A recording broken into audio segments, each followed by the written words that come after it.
It all started with a fence of trees being chopped down in the night, but I never expected it to escalate into an unyielding battle between me and the most powerful woman in the neighborhood. Could I overcome manipulation and abuse of power?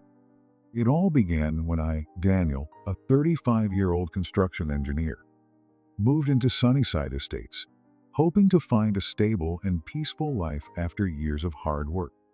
I had always dreamed of creating a private space, a place where I could relax and work in peace with my family, but fate seemed to have prepared a confrontation that would not be easy.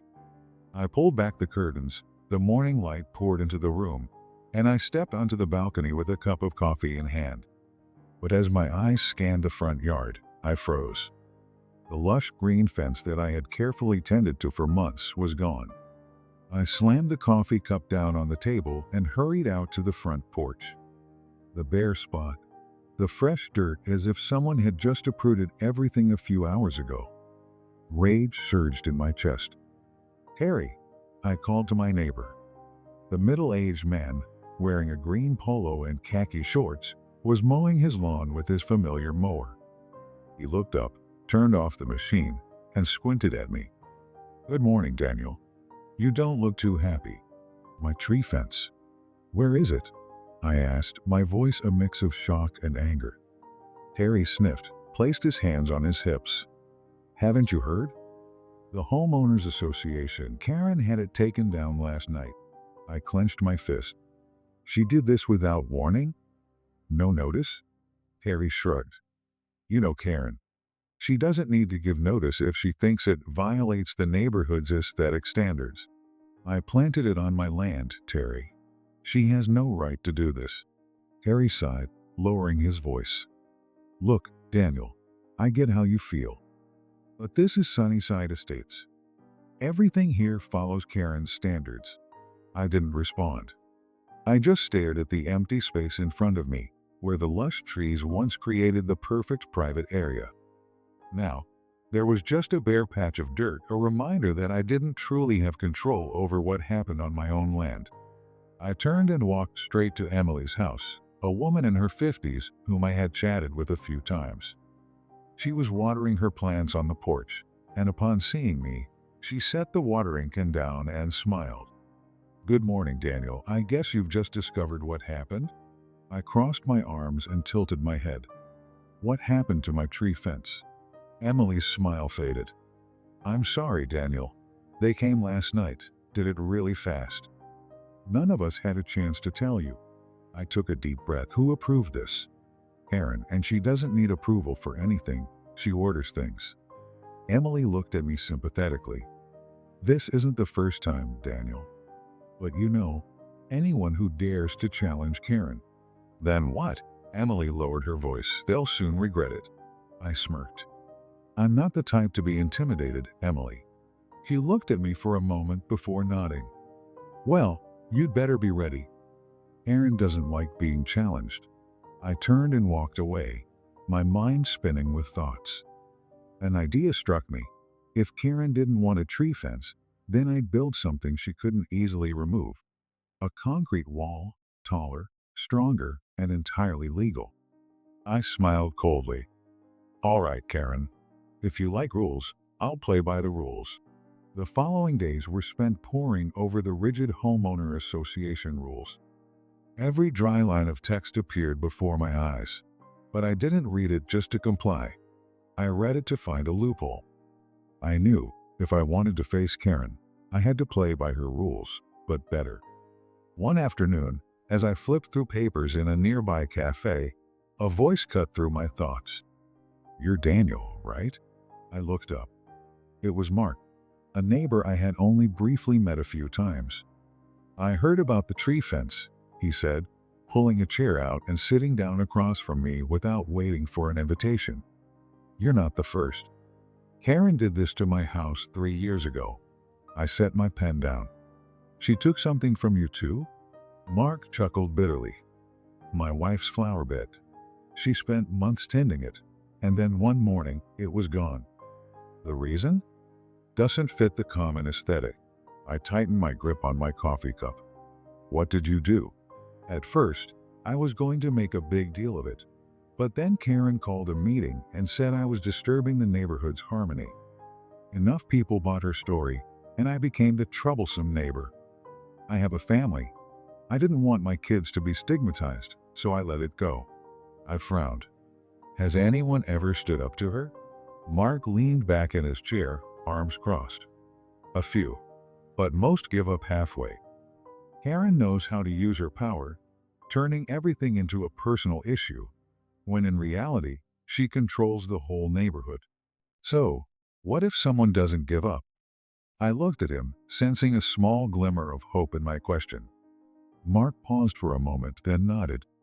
If you're smart enough to beat her at her own game, maybe.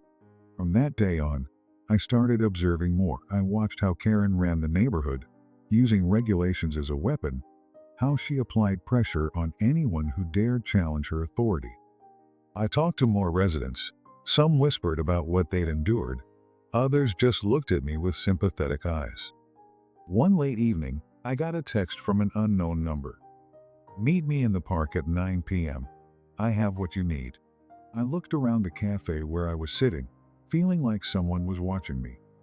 Still, I went. The person waiting for me was Lisa, the former secretary of the Homeowners Association. I don't have much time, she whispered, constantly glancing around. I used to work with Karen. She doesn't just use her power to control residents, she also embezzles association funds. I held my breath. Do you have proof? Lisa pulled a thick envelope from her bag and slid it toward me. Emails, bank statements, unexplained expenses. I kept them in case I ever needed them. And I think now is the time. I took the envelope, feeling my heart race faster. But be careful, Lisa lowered her voice. Karen never lets anyone get in her way without retaliating. The next morning, Karen called an emergency association meeting. When I walked into the hall, she was standing on the podium, her cold eyes fixed on me. We have a resident here trying to disrupt the harmony of our neighborhood, she said, her voice echoing through the room. He's trying to build a crude concrete wall that doesn't fit with our aesthetic standards. I stood up. My wall is completely legal. I made sure to follow all the association's rules before building it. Do you realize that your actions are negatively impacting the entire neighborhood?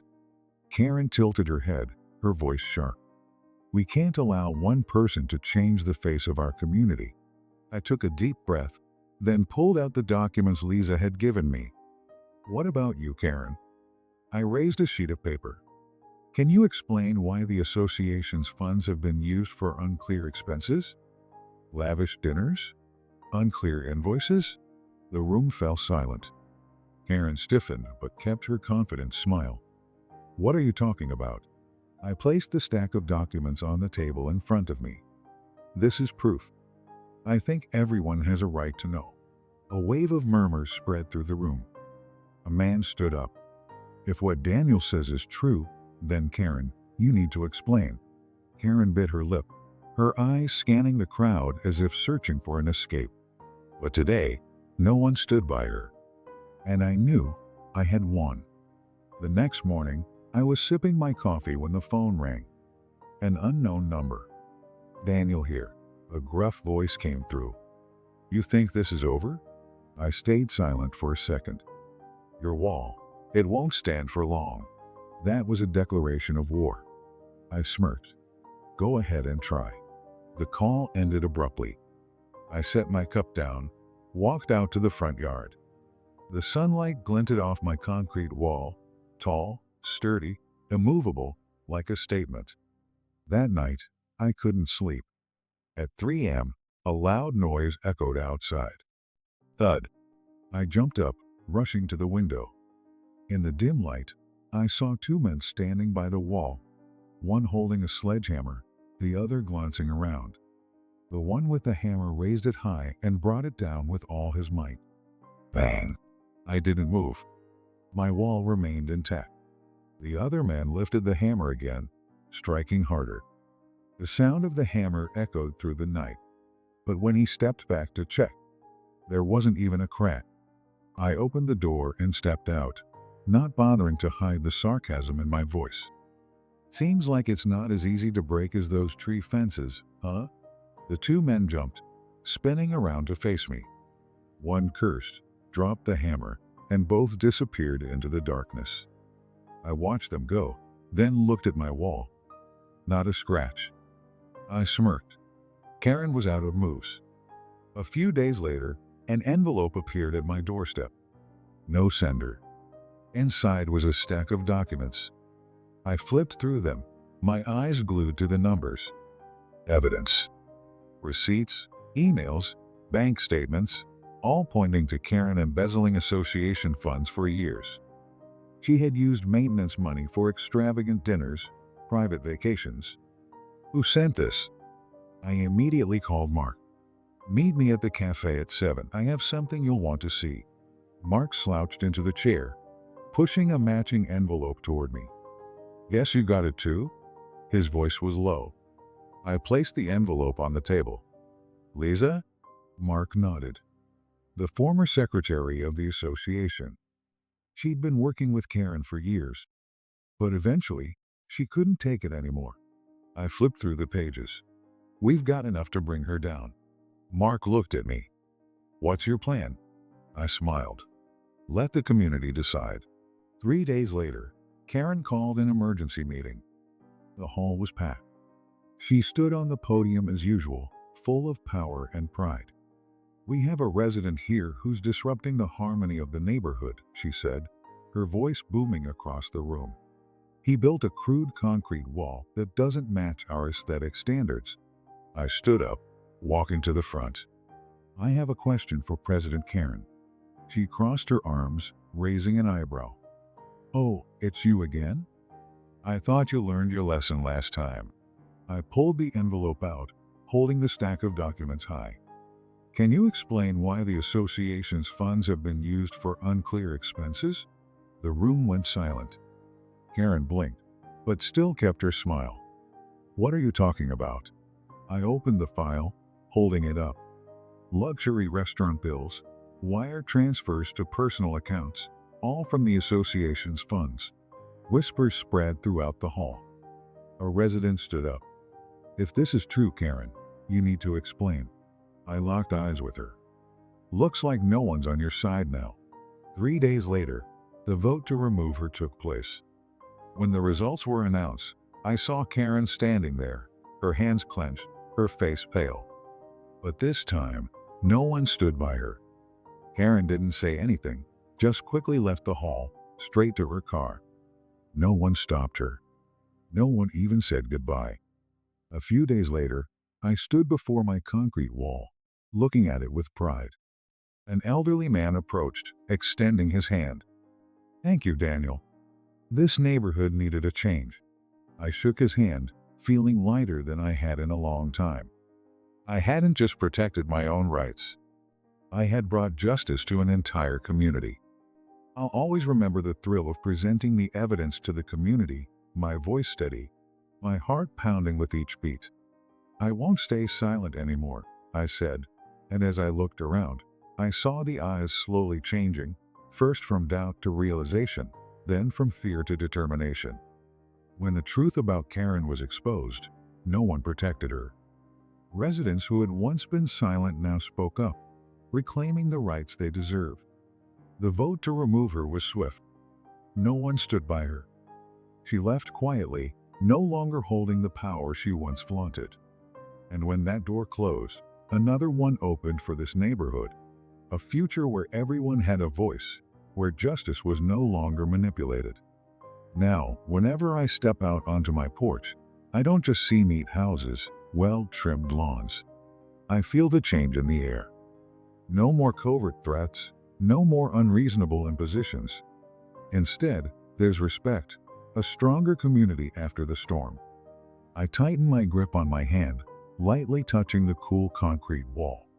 It's not just a construction, it's a symbol of belief, of an unyielding will. This battle has changed me. I'm no longer the person seeking peace, avoiding injustice.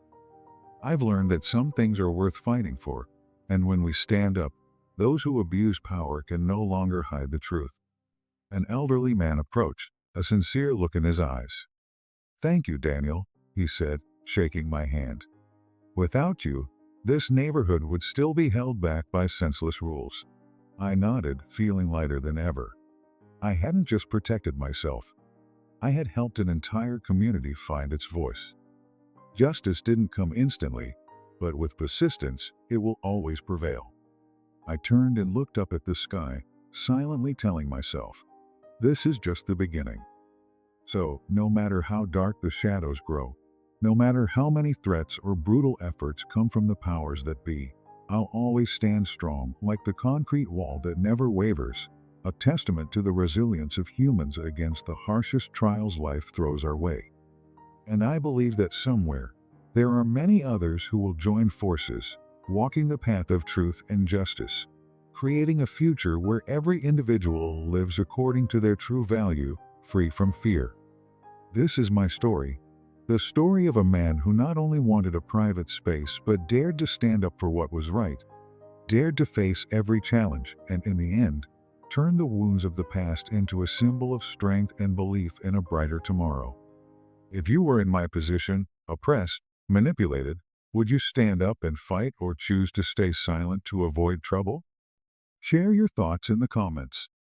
If you enjoy stories about justice, dramatic confrontations, and deep life lessons, don't forget to like, share, and subscribe to the Crazy Neighbor Drama channel to never miss out on more exciting content.